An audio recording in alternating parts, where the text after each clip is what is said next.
No Evangelho de Mateus, no capítulo 13, e o versículo 10 em diante, nós leremos alguns versículos. Óbvio, eu não vou ler o texto inteiro, mas apenas alguns versículos para entendermos o que o Espírito Santo tem a nos ensinar.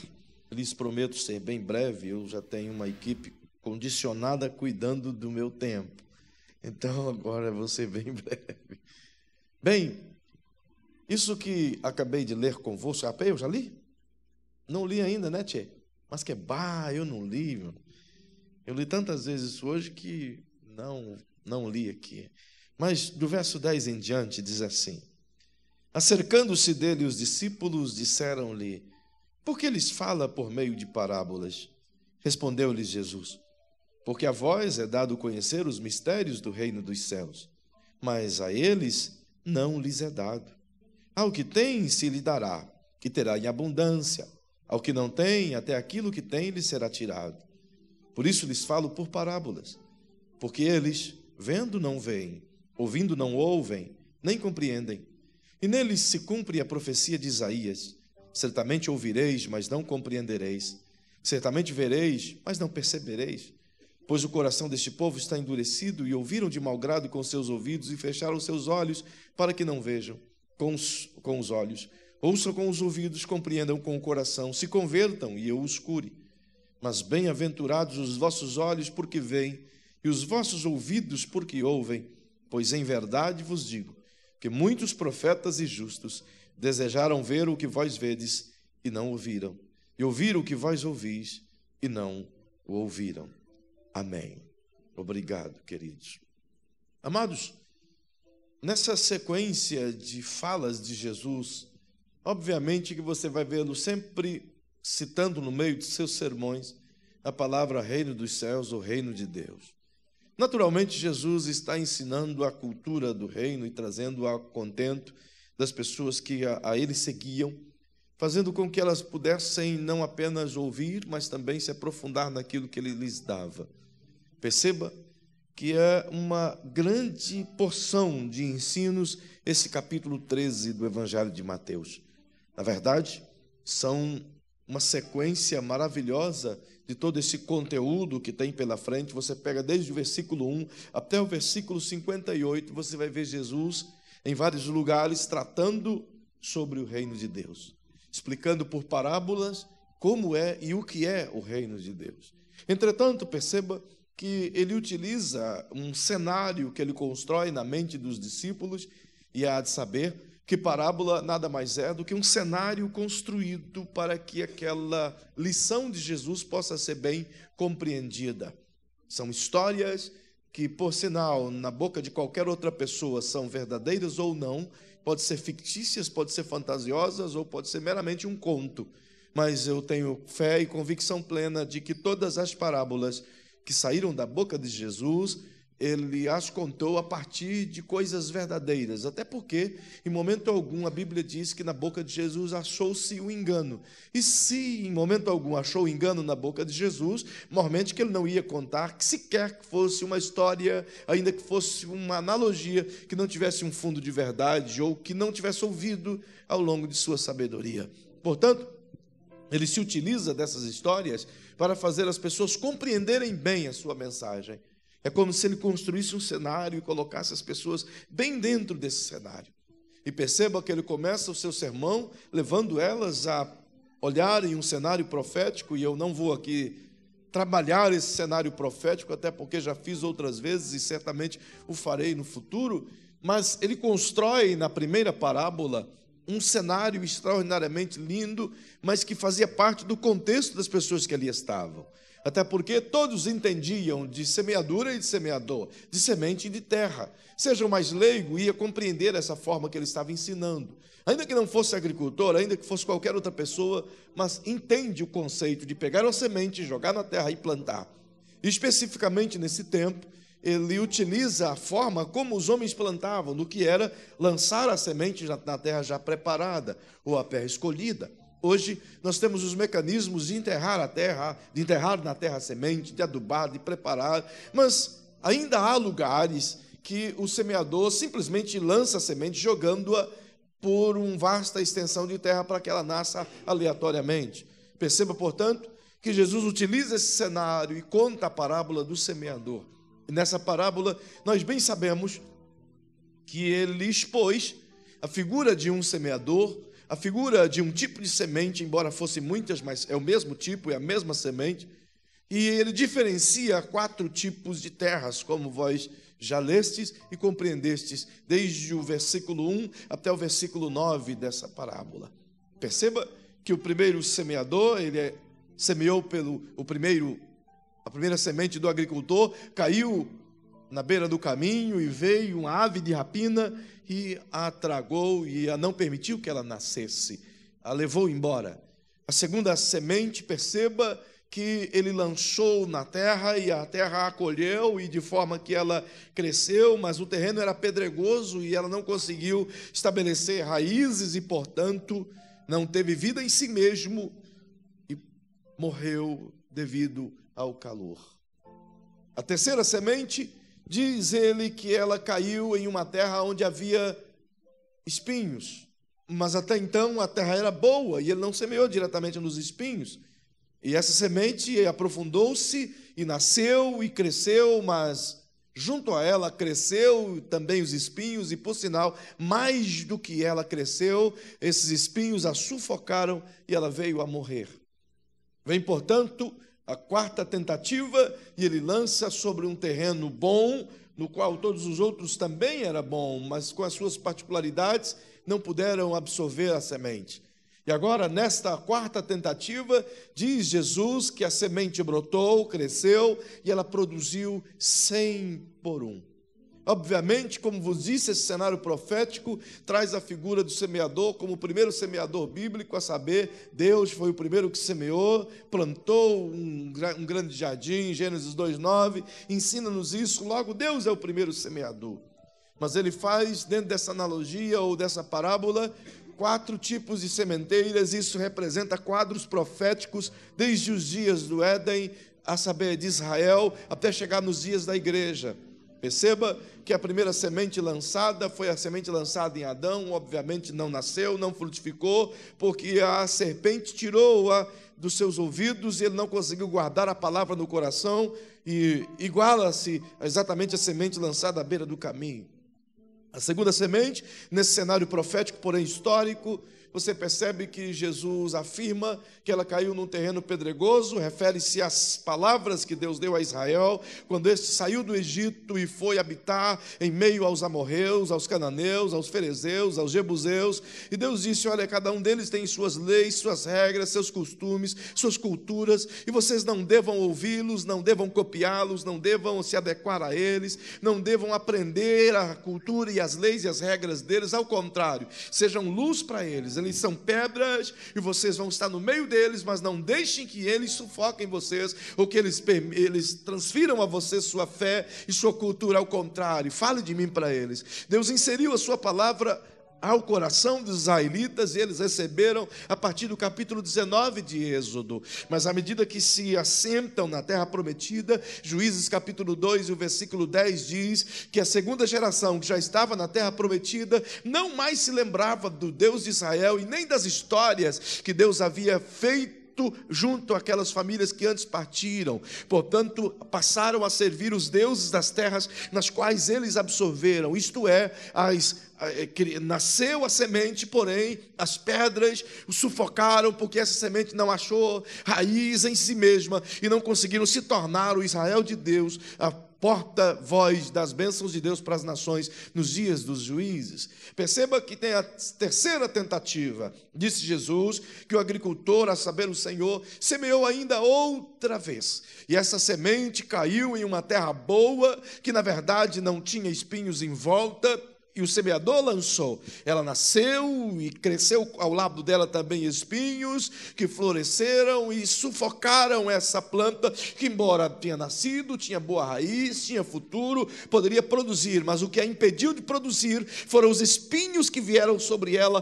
e a sufocou. Ele está falando da semente lançada na pessoa bendita de Jesus o Cristo, a saber, a própria palavra semeada pela palavra, e vem à terra, cresceu, viveu até uma certa certa altura, mas os espinhos da religião, os espinhos do judaísmo, os espinhos dos israelitas cresceram junto com ele e sufocou. Isso ensina-nos de maneira muito clara, inclusive até uma citação brevemente profética acerca da coroa de espinhos de Jesus e do sufocamento que ele teve enquanto seu corpo estava pendurado na cruz. Logo, ele, embora sendo assim, o Senhor deixou a partir dele uma última semente, e que esta sim veio produzir o fruto de maneira tal, a 100 por 1. Essa semente, a palavra de Deus, caiu, portanto, na boa terra, no que a Bíblia chama de igreja. Essa cresceu a 100 por 1 e chegou até os nossos dias, e com certeza vai crescer abundantemente até a volta de Jesus. Esse cenário profético de Jesus foi exposto para as pessoas começarem a compreender como o reino de Deus é aplicado, é conhecido, é entendido, e isso posto, a gente descobre 3 grandes inimigos do reino até os dias de hoje. O primeiro, a própria primeira parábola de Jesus apresenta do que é o nosso inimigo mortal, o inimigo de todas as pessoas, a serpente. O próprio Jesus, quando indagado pelos discípulos acerca dessa parábola do semeador, e eles perguntam, logo depois que as pessoas vão embora, e dizem: Senhor, pode nos explicar essa parábola, que a gente não compreendeu ela ainda. Indo para casa, Jesus explicou aos discípulos cada uma das terras, cada uma das sementes e o agricultor. E ele afirma que a semente é a palavra de Deus, o agricultor é o Senhor, e que a terra são as pessoas, o mundo no qual acolhe a semente por ele lançada. Logo, entenda que a partir da explicação de Jesus, ele mesmo afirma, lá no versículo 21, ou versículo 20, 19 e 20, por exemplo, onde ele começa a explicação, ele diz que a primeira semente, ela é capturada, ela é arrancada, ela é tirada da terra, que caiu à beira do caminho, justamente pelo maligno, que vem até a semente lançada e arrebata, referindo-se às pessoas cuja palavra é liberada, é ministrada, é semeada, mas ela nem consegue entrar nos seus ouvidos, penetrar em seus corações. Elas caem à beira do caminho como se as pessoas tivessem lacrado, impedido e barrado a entrada dessa semente. Logo ela não pode nascer. Isso significa que o diabo fica à espreita à medida que você semeia a palavra em alguém, à medida que você testemunha do reino em alguém, à medida que você fala de Jesus para alguém. O diabo também está ali do lado falando, mas falando ao contrário, tentando impedir que a tua semente, que a tua flecha do evangelho não atinja o seu alvo. Perceba que ele é ardio nisso, e ele também mantém seus escudos e tenta fechar os ouvidos das pessoas para que não ouçam. É por isso que a Bíblia diz, nas palavras do apóstolo Paulo, que o Deus desse século cegou o entendimento dos incrédulos para que eles não compreendam a luz do evangelho. Ele escreve isso em 1 Coríntios, no capítulo 4, verso 4. Depois, lá no capítulo 10 de 2 Coríntios, o capítulo 10 e o verso 2 em diante, ele diz assim, que a nossa luta não é contra a carne e o sangue, mas contra todo espírito maligno e contra todos os levantes de Satanás que batalha contra o conhecimento de Deus nas pessoas. O diabo trabalha para promover a ignorância, para que o evangelho, a luz do evangelho, não as ilumine, não tire delas a ignorância e elas possam não entender o que Jesus veio a fazer. Então é uma batalha infinitamente grande. Logo, quando se vai fazer um evangelismo, quando se vai promover qualquer coisa que é para alcançar pessoas, muito mais do que ter uma sonorização, muito mais do que ter uma boa mensagem, é preciso, antes de tudo isso, batalhar em oração para que aquela mensagem ela consiga penetrar a terra seca e o diabo não possa arrancar a semente do ouvido daquelas pessoas. O sucesso da igreja primitiva foi evidentemente grande, porque antes de qualquer iniciativa evangelística, eles passavam bastante tempo em contínuos momentos de oração. E diga-se de passagem que eu não estou falando daqueles que apenas os evangelizavam, dos apóstolos ou dos outros, mas eu estou falando que a igreja inteira os cobria, os movia de intensas orações. No capítulo 12 de Atos dos Apóstolos, por exemplo, você percebe Pedro preso, Enquanto Pedro descansava e dormia, a igreja fazia contínuas orações para libertá-lo, para que a palavra de Deus não ficasse presa. Uau! Era um comprometimento tanto daqueles que pregam, quanto daqueles que fazem a retaguarda. Entendem? É por isso que é sucesso do Evangelho. Hoje a gente tem uma grande crise, porque a gente prega, mas não tem a comissão de frente. Nós não temos o batalhão que conquista as pessoas no mundo espiritual primeiro. Somos sabedores de que os grandes evangelistas desse mundo, como Reinhard Bonk, como o saudoso Billy Graham, e outros que já passaram, Oral Roberts, essas pessoas todas, quando faziam uma cruzada, eles já tinham meses e meses as igrejas que promoviam com os joelhos no chão, clamando misericórdia e pedindo libertação das pessoas nas quais o evangelho seria pregado. Mas nos nossos dias, mal contamos com as pessoas que carregam o som para podermos orar, para podermos clamar pelos perdidos. Quando fazemos uma convocação para que a igreja se levante em busca dos perdidos, nós temos 1 ou 2 ou 3 pessoas que têm o ânimo e a coragem de gastar algumas horas clamando por aqueles que se perdem. Obviamente, o diabo continua vencendo as grandes batalhas que a gente tem travado. Ele continua sendo Senhor sobre aqueles que estão cativos. Não é à toa que ao longo dos 2000 anos, o mundo jaz no maligno e continua cada vez mais no maligno. Perceba que esse é o primeiro e grande inimigo do reino de Deus. E a ideia do diabo é justamente impedir que as pessoas conheçam a verdade do reino de Deus. Perceba, queridos, nós estamos hoje acompanhando cenas, para mim são dantescas, de 2 julgamentos incrivelmente horríveis, tanto na Argentina quanto no Brasil. Julgamento pró-aborto.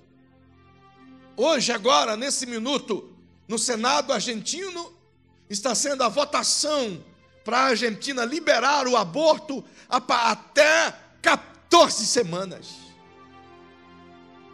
Cara, são 3 meses e meio de gravidez, pode abortar. A criança não é mais um feto, já é uma criança formada. Como é que pode? No Brasil, igualmente, está lá em uma audiência pública promovida pelo STF,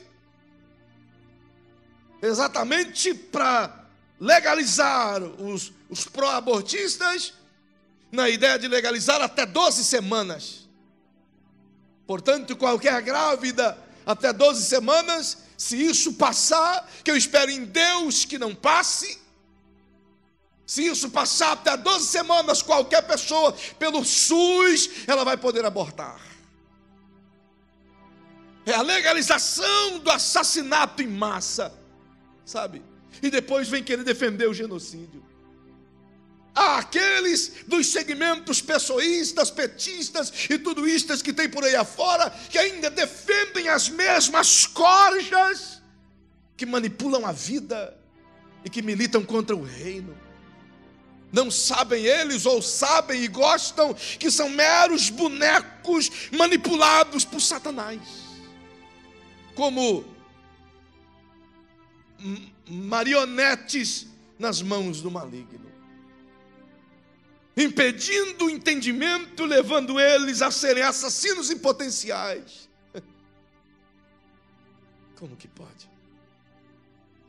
Não é possível compreender sobre uma análise ética humana, mas é possível compreender a partir da luz do Evangelho, quando você percebe que essas pessoas não só se tornam instrumentos do maligno porque querem se tornar, mas outros se tornam porque o diabo os faz se tornar.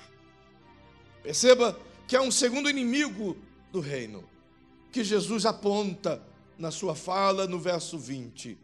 Ele diz que a segunda semente, ela nasceu e ela até cresceu em meio às pedras, mas ela não encontrou raiz em si mesmo.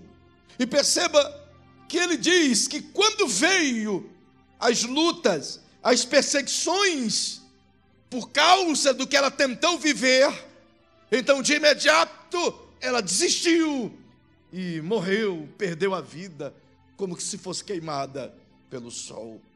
Entenda que o segundo inimigo que o reino possui está centrado exatamente na figura humana. É o nosso próprio ego, nosso próprio ser, a necessidade que temos de olhar para nós mesmos, de cuidar de nossas próprias coisas, de nos autovalorizar, de nos autodefender e de viver em prol de nossas próprias necessidades, ainda que tenhamos que deixar os próximos sofrer, desde que a gente esteja bem. O que esse indivíduo representado por essa semente nos aponta é exatamente isso que somos, ou pelo menos que a grande esmagadora maioria é. Passa a vida inteira pensando em si mesmo, então não tem forças para continuar o evangelho, porque o evangelho que ela espera não foi capaz de resolver as suas mazelas humanas, como se fosse para isso o evangelho, entende? Como se o evangelho fosse meramente uma mercadoria puramente barata, e que fosse feito para servir os meus modismos, as minhas necessidades pessoais. E eu até disse hoje pela manhã, o evangelho que se prega hoje, a religião que se tem hoje, ela tem 3 anzóis poderosíssimos e que tem, de forma tremenda, dominado as pessoas. Diga para quem está ao seu lado, a religião do eu e torna-se inimiga das pessoas com 3 anzóis. Primeiro, diga, primeiro, necessidades. Rapaz, as necessidades, elas falam mais alto do que qualquer coisa em nossas vidas. Todo mundo batalha em torno de suas necessidades. Eu só consigo ajudar o meu próximo se antes eu estiver com as minhas necessidades supridas. Talvez isso até queira entender que é amar a si mesmo para depois amar o próximo. Só que quando eu olho para o evangelho vivido pela igreja de Jesus, ainda que ela não tivesse para si mesmo, ela pensava nos outros. Jesus, no capítulo 14 de Mateus, quando fala da multiplicação, a primeira multiplicação, ele diz aos discípulos: dai-lhe vós de comer. Eles não tinham nem o que comer e Jesus pensou primeiro nos outros. Os discípulos dizem: Senhor, manda eles embora, que a gente tem um problema maior para resolver o nosso estômago. E Jesus disse: manda embora coisa nenhuma, resolve o problema deles primeiro, depois você pensa em você. E você vê isso na igreja primitiva de larga escala. Por exemplo, 2 Coríntios no capítulo 8, quando Paulo está preparando o cenário para falar de ofertas no capítulo 9, ele esboça o que aconteceu nas igrejas da Macedônia, que eram igrejas extremamente pobres. Ele disse: vocês, no versículo 1 em diante, vocês no limiar da sua extrema pobreza, não tendo para vocês, insistiram comigo para juntarem o que vocês precisavam para vocês mesmos, para ofertarem para os outros. Ele disse: na sua extrema pobreza, vocês sobejaram em grande generosidade. Como pode isso? Jesus ensina que antes de eu pensar em mim mesmo, eu tenho que pensar no meu próximo. Parece loucura, mas isso é que é amar. Entende? Isso é amar segundo Jesus. E analisa comigo, qual foi a vez que Jesus pensou nele primeiro, para pensar nos outros depois? Mesmo quando as lutas lhe sobrevêm, como já vos ensinei outras vezes, quando sangra pelos poros no Getsêmani, nem nesse momento ele pensa em si mesmo. Ele diz: se possível, afasta de mim esse cálice. E eu já vos disse, abre parênteses para dizer, que ele estava a falar da tentação do diabo sobre seus ouvidos. Fecho parênteses e digo de maneira muito clara que ele responde aos seus próprios anseios, dizendo: todavia, seja feita a tua vontade e não a minha. Uau. Lá na cruz, quando poderia pensar na sua dor, ele ora e diz: Pai, perdoa-os, porque eles não sabem o que fazem. Como pode isso? Ele pensava sempre na efusão do seu amor pelo próximo. Mas agora ele apresenta que o segundo inimigo, tão voraz, alimenta as nossas necessidades e faz com que a gente olhe apenas para o nosso umbigo primeiro. Pasmem os senhores e as senhoras. Talvez isso possa até ser editado.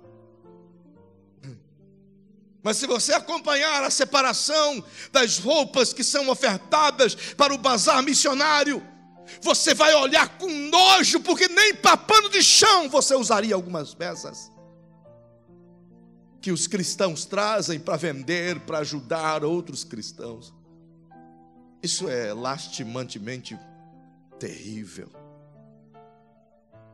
É como se eu desse o meu vômito para as pessoas comerem. É nojento, é pobre, é falho. Isso não é pensar no próximo. Isso é pensar em si mesmo mais do que qualquer outra coisa. É por isso que Jesus diz, ele começou a pensar em si mesmo, nas lutas, na angústia, na perseguição, e disse: não é para mim. É melhor estar em paz e não sofrer. Uau, eu só tenho 7 minutos. Esses caras estão me vigiando agora, irmão. Perceba que nós temos ainda nesse domínio que o diabo plantou na sociedade. E disse hoje pela manhã, utilizamos a religião para aprisionar, para dominar as pessoas, primeiro pelas necessidades, segundo pelo medo. Afirmamos categoricamente: ou você faz isso, ou Deus te fulmina, ou Deus te mata. Não, ele mata mesmo, mas a gente não precisa falar. Deixa com ele. Ele nunca pediu para a gente dar a sentença de morte para as pessoas. Deixa com ele. O que Paulo diz é: cada um dará conta de si mesmo diante de Deus. Então deixa com ele. Mas aprisionamos as pessoas pelo medo. Principalmente muitos fazem isso quando se fala de finanças. Aprisionam pelo medo. Se você não for dizimista, você é ladrão e você vai para o inferno. Se você não for, agora mesmo o diabo está entrando lá na tua casa, ceifando tudo que você tem. Medo. Deveríamos ensinar pela verdade, não pelo medo. Deveríamos mostrar às pessoas as consequências do seu ato de amor, tanto quanto as suas consequências do seu ato de desprezo, mas não pelo medo. Perceba que ainda existe um terceiro arguto do inimigo no meio da humanidade, no qual ela usa religiosamente, do que são a ganância. Se não conseguirem com seus anzóis ardilosos capturarem o ser humano pelas necessidades, vão utilizar o mecanismo do medo. E se não conseguir utilizar o mecanismo do medo, com certeza vai pegar pela ganância. Porque cada um de nós, lá dentro do nosso coraçãozinho, a gente fica martelando e colocando debaixo de 7 pregos para ver se a ganância humana fica aqui dentro, ela não apareça, porque tentamos controlar isso para se parecer com Jesus. Uma vez que sabemos que o nosso velho homem não foi arrancado daqui de dentro, mas que ele está aqui dentro sendo amortecido todos os dias, e é justamente por isso que o apóstolo Paulo escreve aos Romanos no capítulo 8, dizendo: fazei morrer todos os dias a vossa velha natureza, o vosso velho homem dentro do seu interior, para que o homem espiritual se renove dia após dia, pela ajuda do Espírito Santo. Se não fizermos isso, a carne domina, o ego vem, a ganância aparece, e o medo toma o lugar. Perceba que Jesus disse ainda que existe um terceiro ardil, um terceiro inimigo dominante, e é tão terrível. E ele fala isso no verso 22, onde apresenta a terceira semente lançada, e esta caiu exatamente em uma terra onde era tão boa que nasceu espinhos frutuosos. Note que, trazendo isso para o nosso contexto, aplicando a ideia de Jesus sobre nossas vidas, ele mostra exatamente que nesse mesmo tempo, nesse mesmo naipe, as coisas que nos seduzem, as coisas que nos tiram do conhecimento da palavra, que nos arrebatam daquilo que ele veio a nos ensinar, estão relacionadas àquilo que o mundo pode oferecer. A vontade de ser multimilionário, os cuidados desse mundo e a sedução das riquezas. Se pudéssemos dar atenção ao que Jesus está dizendo, é que todas as vezes que eu e você semeamos a palavra em alguém, essa palavra pode até nascer, mas certamente algum desses que ela for semeada, seu coração vai estar sempre preocupado com a nova tendência global, do modelo da moda, do qual que é o jeito que ele tem que viver, qual que é a música que o mundo toca, as coisas antenadas do mundo globalizado, e acima de tudo vai arder dentro do coração dele a necessidade de se parecer com alguém, ainda que ele não tenha condição financeira para isso, ele vai lutar, porque ele acha que na Boas Novas só tem gente rica, então ele tem que manter o padrão do que parece ser a igreja. Que pena. E acaba se avolumando de miserabilidades quando o seu coração passa a desejar aquilo que não é mais desejável. Então os espinhos começam a tomar conta e, infelizmente, o mundo vive como essa parábola, perdendo as oportunidades dia após dia de encontrar a verdadeira luz do Evangelho, a saber, Jesus. Notem que os discípulos questionam Jesus por causa disso. E diz: por que o Senhor nos ensina só por parábolas? E Jesus diz: eu vos ensino por parábolas porque as coisas, os mistérios do reino de Deus não foram liberados para eles, foram liberados só para vocês. Como assim, Jesus? A tua palavra não é para todos? Sim, é para todos aqueles que crerem em mim. É a grande sacada do Evangelho.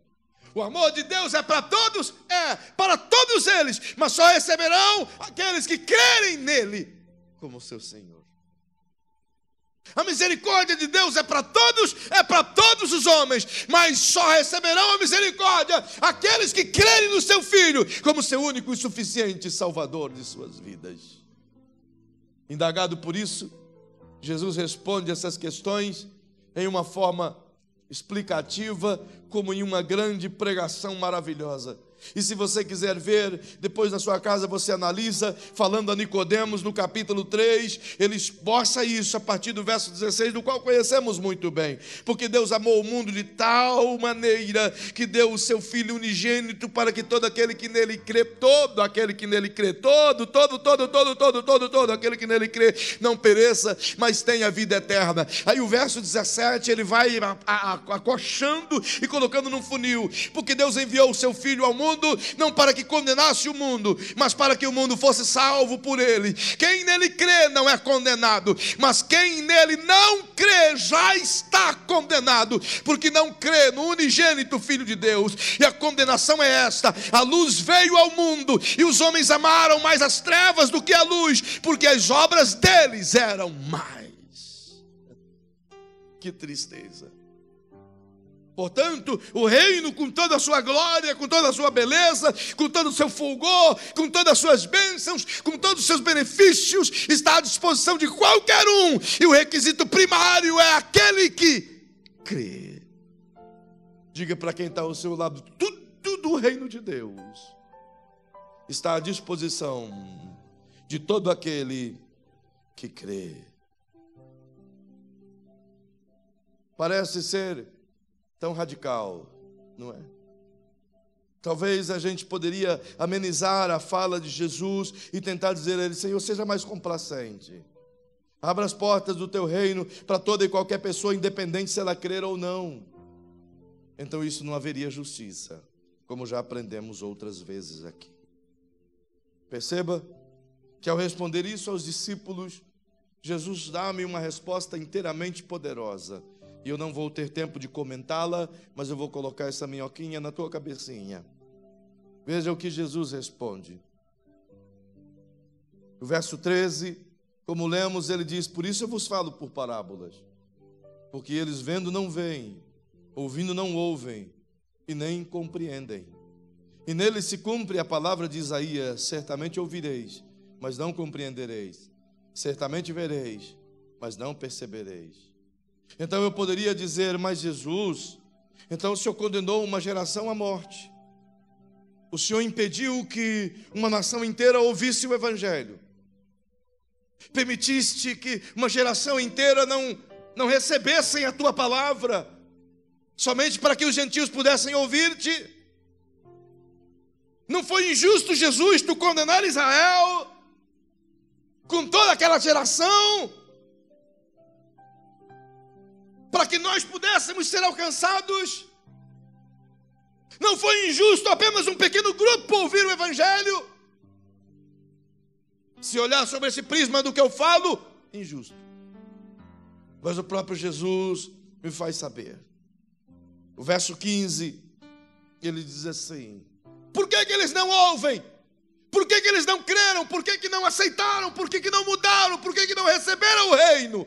Primeiro, porque o coração deles está endurecido. É a resposta de Jesus. Eles não quiseram ouvir. O coração trancado. É como se pudesse Jesus estar martelando, e eles dizendo: não queremos isso. Quando eu vos falei há poucos dias aqui do Estevão, em um preâmbulo sobre a vida de Paulo, eu lembro-me que disse a vós que o Estevão estava pregando e falando das riquezas de Deus, e as pessoas começaram a tapar os ouvidos e gritar: blasfêmia, blasfêmia, blasfêmia, apedrejem-no. Tal é assim toda essa geração que aqui estava, tapava os seus ouvidos para não ouvir, para que a luz do Evangelho não entrasse em seus corações e eles não pudessem ser descobertos em suas misérias humanas e não pudessem se converter. Jesus disse: além de ter um coração completamente endurecido, e talvez eu esteja falando a pessoas que com certeza já pregou a outros que igualmente estavam tão endurecidos que você até chorou por eles, mas eles não quiseram ouvir. Já aconteceu assim com você alguma vez? Já gastou todo o seu verbo, todo o seu vocabulário, todo o seu argumento, e chorou por essa pessoa, jejuou por essa pessoa, e ela nunca sequer deu um ouvido à palavra que foi semeada? Seu coração bloqueado. Essa ação que está aqui, não foi o diabo quem fez, foi eles que escolheram fazer. Os homens não são condenados somente porque o diabo os condena. Muitos estão condenados porque quiseram ser condenados. Optaram por essa miséria. Escolheram o caminho da dor. E não há o que fazer, se não chorar para que eles se arrependam. Orar muito para que eles ainda tenham oportunidades. Perceba que Jesus continua e diz: além de eles endurecerem seus corações, eles ouviram de mau grado com seus ouvidos. O que é ouvir de mau grado? Você se lembra quando tu era pequeno, quando teus pais te davam uma bronca, ou na bronca te davam um conselho, e aquilo entrou aqui e saiu aqui? Quantas vezes a minha mãe usava essa expressão: você ouviu por aqui, saiu aqui, não foi? Não guardou nada do que eu disse.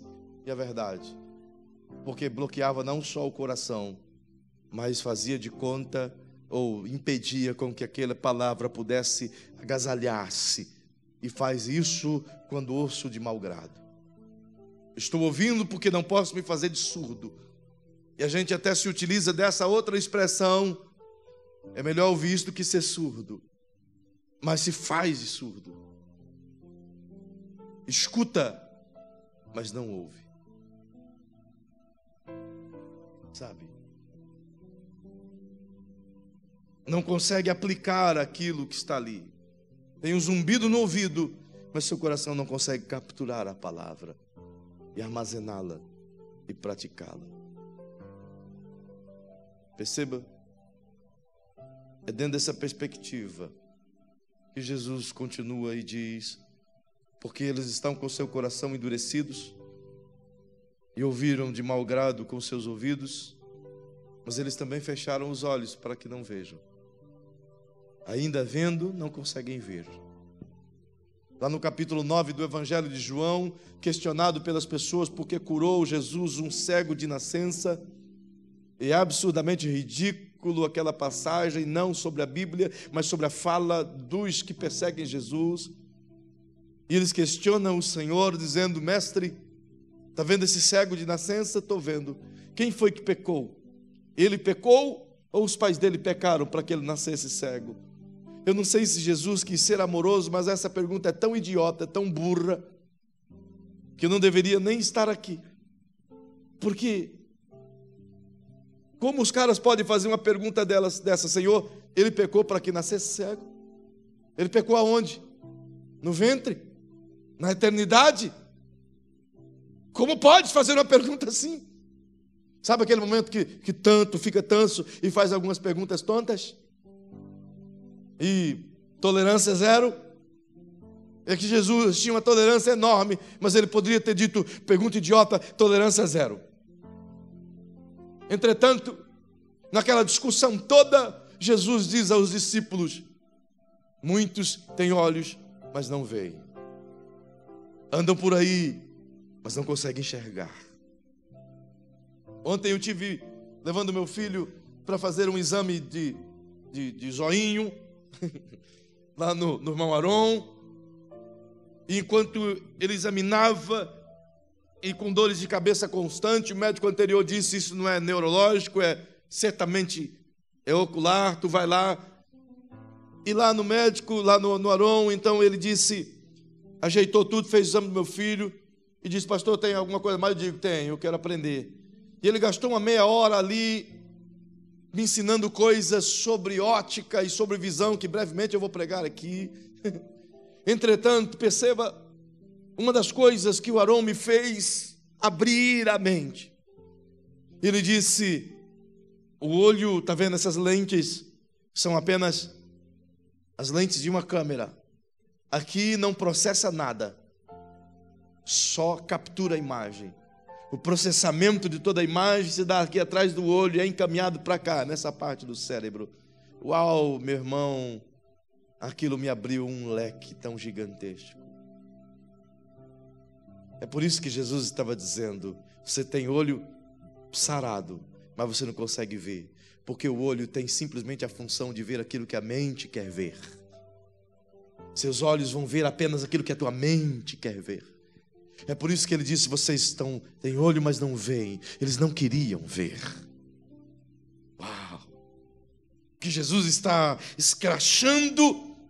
Vocês têm tudo aqui, tem um ouro nas mãos, mas vocês estão dizendo: isso não é ouro, porque você não quer ver o ouro. E nós somos exatamente assim também. Quando tem alguma coisa que somos aconselhados a fazer, e na grande verdade, sempre quando vamos buscar o aconselhamento de alguém, vamos na perspectiva de que o conselho seja exatamente aquele que a gente espera ouvir. E quando o conselho vem em contraponto daquilo que a gente queria ouvir, e a gente sabe lá dentro, a gente sabe que é o certo, mas a gente não quer ver, então a gente disfarça e agradece, mas não pratica. É por isso que alguém diz que conselho só se torna um conselho quando se torna, portanto, uma prática, se não é apenas uma sugestão. E nós somos assim. Nós vimos que é o certo, mas não é aquilo que a gente queria. Então é preferível não ver, ou pelo menos fazer de conta que não vi. Diz alguém que aquilo que os olhos não veem, o coração não sente. É um engano, porque o que o coração sente é o que os olhos veem. Perceba, portanto, que Jesus desnuda toda essa palavra e aqui arrebenta todo argumento contra o reino. E eu finalizo exatamente aqui, quando ele diz: eles têm ouvidos, mas não ouvem. Eles têm olhos, mas não veem. Eles escutam aquilo que digo, mas não entra em seus corações. E porque eles não fazem isso, não dão oportunidade para se converter. E porque não se convertem, eu não os curo.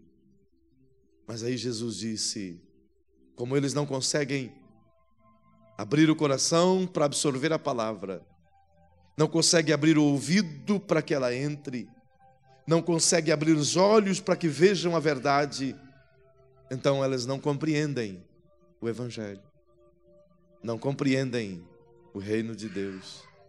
E porque não compreendem o reino, não podem recebê-lo. Então diga para quem está ao seu lado: o reino de Deus está aqui, mas para compreendê-lo, basta simplesmente abrir o coração, abrir os ouvidos e os olhos para o entendimento. Se não houver a compreensão, eu não consigo absorver nada do reino. Eu não consigo nem ter os benefícios do reino. Entende? É por isso que Jesus disse, de maneira tão enfática: errais por não conhecerdes as Escrituras. Outra vez Oséias disse: meu povo se perde por falta de conhecimento. É por isso que o mesmo Oséias diz: irmãos meus, prossigam e continuem a conhecerem a Deus, justamente por conta da necessidade que temos da compreensão desse Evangelho. Não é à toa, queridos, nós completamos 2018 anos aproximados da inauguração das portas do reino, né? 2018 anos em que as portas do reino se abriu para qualquer pessoa entrar. Mas em 2018 anos, o mundo entrou de forma tão poderosa nesse reino no primeiro século, a ponto de o apóstolo Paulo afirmar, e Pedro também afirmar: o mundo inteiro ouviu as boas novas do reino. Não é à toa que o mundo foi dominado inteiro por o que eles chamaram de cristianismo, a ponto de Constantino reconhecer que não havia outra forma senão associar Roma ao cristianismo e o cristianismo a Roma.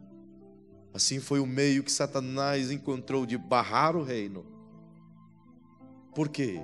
Porque o mundo até então estava no reino. E nós estamos completando 500 anos de reformas. Boa reforma, graças a Deus. Mas estamos aquém da verdadeira reforma, de voltar às origens do reino, a simplicidade do reino. Então, fique em pé, por favor.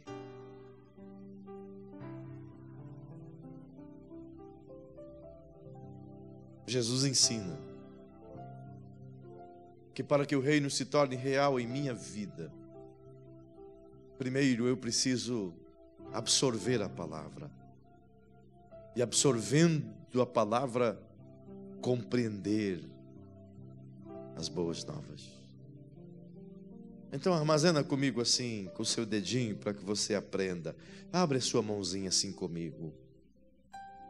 E utilizando o seu dedo mindinho, diga assim para você mesmo: eu preciso absorver o que Jesus ensina.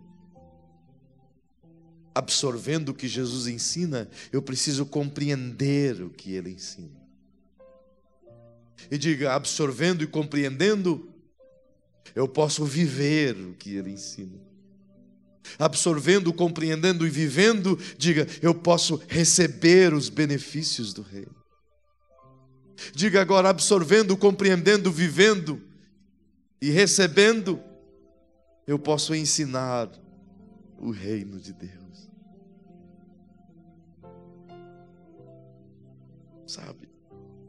Sem isso, nos tornamos mais uma vez religiosos. Sem isso, nos concentramos outra vez no Constantino e nos tornamos religiosos. E não fazemos diferença nenhuma. Não mudamos reinos, não mudamos cidades, não mudamos vidas, não mudamos coisa alguma. Não conseguimos fazê-lo. Então, Olhe para quem está ao seu lado e abra a tua mãozinha outra vez. E diga para essa pessoa: absorva, compreenda, viva, receba e ensine. Outra vez, outra vez, outra vez. Absorva, compreenda, viva, receba e ensine.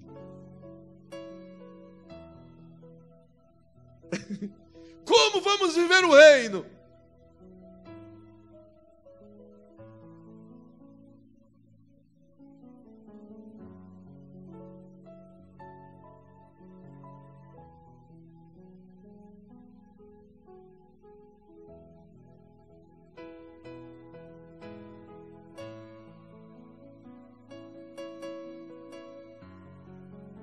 Quando alguém lhe perguntar: como faço esse negócio de reino? O que você vai dizer?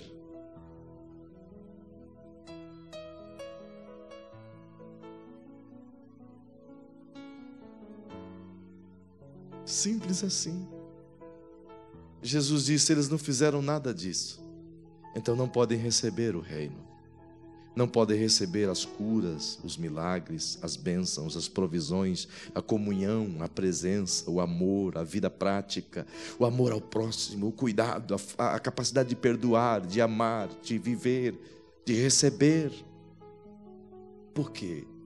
Porque tudo isso é pela fé. Entende? Se crer na palavra, isso é possível. Feche seus olhinhos, por favor. Feche seus olhinhos. Eu vou orar com você. Xande vai cantar uma canção. Depois que eu terminar a oração, enquanto ele estiver cantando essa canção, eu vou lhe pedir que você abrace pelo menos 5 ou 6 pessoas e diga para ela: a partir de hoje, absorva, compreenda, viva, receba e ensine. Faça isso. Paizinho querido, eu te magnifico por esta noite. Eu te magnifico por essa igreja que está aqui hoje. Eu te louvo porque eles vieram ouvir a tua palavra. Eu te louvo porque não negas a ninguém o pão vivo da tua palavra. E principalmente àqueles que querem, Senhor. E eu quero te pedir agora, Pai, que a tua igreja utilize esse ensino como um ponto profético em suas vidas. Que a partir de hoje eles possam reivindicar isso para si, Senhor. Essa absorção da tua palavra. E que absorvendo a tua palavra em seus coraçõezinhos, o teu Espírito possa ensiná-los a ponto de eles compreenderem cada detalhe do teu reino, e entendendo cada detalhe, possa vivenciar essa prática dia após dia, e a partir daquilo que eles compreendem e vivem, eles possam pela fé receber todos os benefícios do teu reino, de modo que as pessoas possam olhar para eles e se perguntarem: por que são tão abençoados? Por que são tão alegres? Porque são tão felizes, mesmo enfrentando dificuldades? Então eles possam abrir as suas bocas santas e os ensinar que essa é a verdade do reino, que os outros também podem viver esse benefício por amor, por graça, por fé. Eu lhe peço agora, Paizinho querido, pessoas que estão aqui enfrentando dissabores e não sabem como resolver essas questões, estão com portas fechadas, estão com crises adversas, estão com dúvidas na sua alma. Senhor, as portas que estão fechadas, eu te suplico agora, tu és o Deus que abre porta mesmo onde não tem. Tu chama a existência as coisas que não existem como se já fossem. É por isso que eu creio, Senhor, que tu pode abrir coisas e abrir portas que estão completamente invisíveis aos olhos dos seus filhos. Eu acredito que tu és Deus para solucionar crises das mais diversas. Tu é capaz de multiplicar o pouco e torná-lo muito. Tu é capaz de fazer nascer uma cidade em um só dia. Quanto mais solucionar uma crise, seja ela financeira, seja ela conjugal, seja ela relacional, Senhor, Tu és o Deus do impossível. Então aquilo que é impossível para aquele que está aqui, torna-te agora possível diante dos seus olhos, Paizinho, porque Tua palavra é que diz que tudo é possível ao que crê. E eu creio no Teu impossível, eu creio em tudo que Tu falas, em tudo que Tu dizes. Portanto, Senhor, vem com providências e faz com que as enfermidades que teimam em permanecer nesse corpo, que na verdade é o templo, é a moradia do Teu Espírito, e por isso, Senhor, reivindico a Tua graça, venha sobre esse corpo em o nome de Jesus, e toda enfermidade, respeita o nome de Jesus, respeita o morador da casa, e saia desse corpo, seja ela proveniente das crises neurais, das crises nervosas, ou dos problemas da vida, ou das setas de Satanás. Não importa a origem, importa que Tu é Deus para desfazer o que o diabo fez. Onde ele ciscou, Senhor, Tu pode consertar e plantar uma árvore de vida. Eu lhe peço agora, Criador, em o nome de Jesus, que as derrotas que sofreram sejam agora por Ti transformadas em vitórias, e os Seus filhos possam colher o fruto e olhar para trás e saber que foi Tu e não outro que fez tal coisa. Senhor, eu peço que o Teu Espírito Santo libere a Tua palavra ao coração da igreja, para que ela compreenda, para que ela viva, para que ela receba, para que ela ensine a Tua palavra. Eu lhe peço agora, Criador dos céus e da terra, venha o Teu reino sobre estas vidas, em o nome de Jesus, em o nome de Jesus.